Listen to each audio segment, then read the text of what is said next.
अस्वीकृति। स्वर्गदूतों के बारे में पारंपरिक धारणाओं का तार्किक विश्लेषण।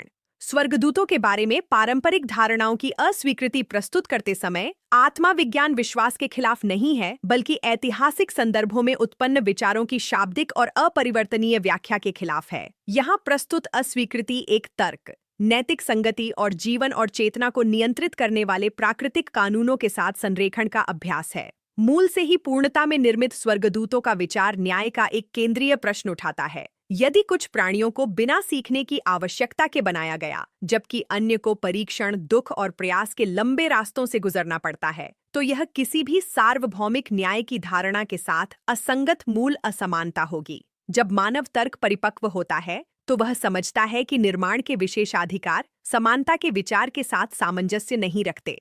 आधुनिक विज्ञान इस आलोचना को मजबूत करता है। सभी देखे जाने योग्य प्राकृतिक प्रणालियों में विकास क्रमिक रूप से होता है। जीव विज्ञान में कोई भी जटिल जीव बिना विकासात्मक प्रक्रियाओं के तैयार नहीं होते। मनोविज्ञान में उच्च चेतना की अवस्थाएं अनुभव, भावनात्मक एकीकरण और निरंतर सीखने के माध्यम से बनाई जाती हैं। शुरुआत से ही पूर्ण चेतनाओं के अस्तित्व का कोई संकेत नहीं है। स्पिरिटिज्म इस विचार को भी खारिज करता है कि उच्च आत्माएं कभी भी इम्परफेक्शन को नहीं जानती। यदि ऐसा होता तो वे मानव जाति की कठिनाइयों को पूरी तरह से समझ नहीं पाते और न ही उन्हें प्रभावी ढंग से सहायता कर पाते। सच्ची सहानुभूति अनुभव से जन्म लेती है। उच्च आत्माएं सहायता करती हैं क्योंकि वे स्वयं के अनुभव से विकास की चुनौतियों को जानती हैं। एक और खंडन किया गया बिंदु यह है कि निश्चित और अपरिवर्तनीय पदानुक्रमों का विचार। आत्मा विज्ञान यह सिखाता है कि आत्माओं के बीच के अंतर अस्थायी और प्रगति की प्राप्ति के स्तर से संबंधित हैं। कोई शाश्वत आध्यात्मिक जातियां नहीं हैं। जो आज उच्च है वह पहले निम्न था, और जो आज सीखता है वह कल सिखाएगा। यह गतिशीलता जीवित और जागरूक प्रणालियों के बारे में विज्ञान द्वारा देखी गई सभी चीजों के साथ संगत है। गहरी मनोविज्ञान भी इस खंडन में योगदान करती है, यह दिखाते हुए कि भावनात्मक परिपक्वता कृत्रिम पूर्णता की अवस्थाओं से नहीं आती, बल्कि अपनी सीमाओं का सचेतन सामना करने से आती है।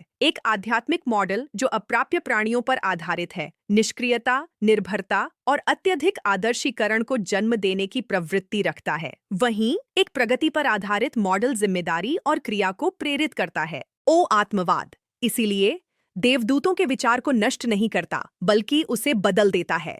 यह विशेषाधिकार के तत्व को हटा देता है और उसे मेरिट से बदल देता है। यह असमान सृष्टि को हटा देता है और सार्वभौमिक विकास को प्रस्तुत करता है। यह खंडन प्राचीन परंपराओं के प्रतीकात्मक मूल्य को कम नहीं करता, बल्कि उन्हें एक अधिक जागरूक, विचारशील और वैज्ञानिक मानवता के प्रकाश में अद्यतन करता है। इस खंडन को समझने पर आध्यात्मिकता एक बंद और पदानुक्रमित प्रणाली नहीं रहती, बल्कि यह एक खुला मार्ग बन जाती है जो सभी के लिए सुलभ है। पूर्णता का आदर्श बना रहता है, अब एक संभावित लक्ष्य के रूप में, जिसे कदम दर कदम सचेत प्रयास, किए गए भले कार्य और चेतना के परिपक्वता के माध्यम से बनाया जाता है। यदि इस विचार ने आपको आध्यात्मिक प्रगति में तर्क के महत्व को समझने में मदद की है, तो लाइक करें, साझा करें और अपनी टिप्पणी छोड़ें। आपकी भागीदारी इस संदेश को और अधिक लोगों तक पहुंचाने में मदद करती है।